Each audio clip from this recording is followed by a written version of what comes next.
সকল ধরনের জুলুমের বিরুদ্ধে, সকল ফ্যাসিবাদের বিরুদ্ধে, সকল দুর্নীতির বিরুদ্ধে, সকল অপকর্মের বিরুদ্ধে, জাতিকে বিভক্ত করার বিরুদ্ধে এবং জাতিকে অন্য জাতির তাবেদার বানানোর বিরুদ্ধে আগামী নির্বাচনের মধ্য দিয়ে নতুন বাংলাদেশের নতুন ইতিহাস রচিত হবে ইনশাআল্লাহ।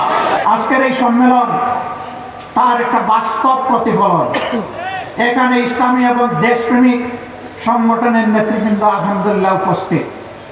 যারা দেশকে ভালোবাসেন, আমি বিশ্বাস করি তারা স্রষ্টাকেও ভালোবাসেন। যারা স্রষ্টাকে প্রকৃত অর্থে ভালোবাসতে পারে না, তাদের পক্ষে দেশকেও ভালোবাসা সম্ভব নয়। এই দুই ভালোবাসা মিলেমিশে একাকার। আমাদের সকল ভালোবাসা হোক শুধু আল্লাহ সুবহানাহু ওয়া তাআলার জন্য। এই ভালোবাসা নিয়ে দুনিয়ায় ভালোবাসার সমাজ গড়তে চাই। এই ভালোবাসা নিয়ে আমরা আল্লাহ তাআলার দরবারে হাজিরা দিতে চাই। আর এই ভালোবাসা বুকে নিয়ে মাহবুদের জান্নাতেও আমরা উপস্থিত হতে চাই। সম্মানিত সুধী মণ্ডলী, আগামী নির্বাচনে কাকে ভোট দিবেন, কাকে দিবেন না, খুবই চমৎকারভাবে লিখিত বক্তব্যে সম্মানিত ভাই হযরত মাওলানা খলিলুর রহমান সাহেবের পক্ষে একজন যোগ্য আলিম এখানে পাঠ করেছেন।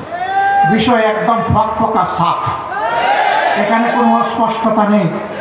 একেবারে হাতে আঙ্গুল দিয়ে দেখিয়ে দেওয়া হয়েছে, শুধু নামটা বাকি আছে। নাম আপনারা কি করবেন? আঙ্গুল সোজা আছে, সিরাতুল মুস্তাকিমে চলবো আমরা ইনশাআল্লাহ। আমাদের এই লড়াই সকল ধরনের জুলুমের বিরুদ্ধে, সকল ফ্যাসিবাদের বিরুদ্ধে, সকল দুর্নীতির বিরুদ্ধে, সকল অপকর্মের বিরুদ্ধে, জাতিকে বিভক্ত করার বিরুদ্ধে এবং জাতিকে অন্য জাতির তাবেদার বানানোর বিরুদ্ধে।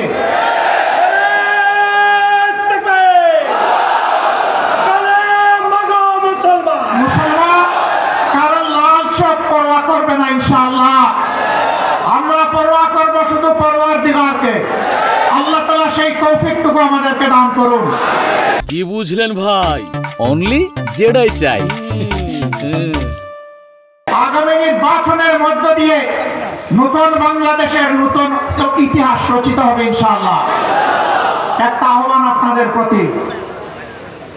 আমার ভাই বিএনপির সম্মানিত নেতা বলেছেন, বাংলাদেশের স্বাধীনতার পর কোনো নির্বাচন সুষ্ঠু হয়নি। একটা সুষ্ঠু নির্বাচনের পিপাসা নিয়ে জাতি এখন অপেক্ষা করছে।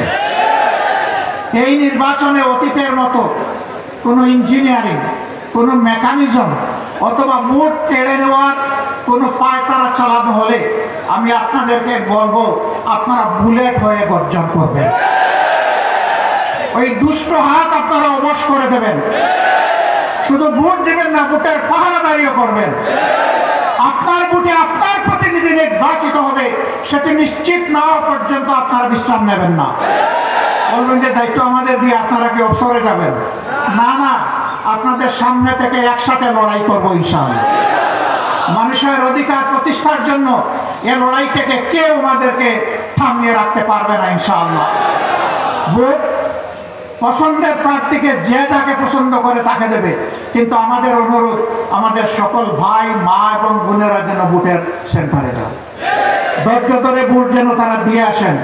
কোনো বিশৃঙ্খলা হলে সফলভাবে যেন মোকাবেলা করেন এবং জানিয়ে দেন যে ওই বাংলাদেশ শেষ, আজ থেকে নতুন বাংলাদেশ।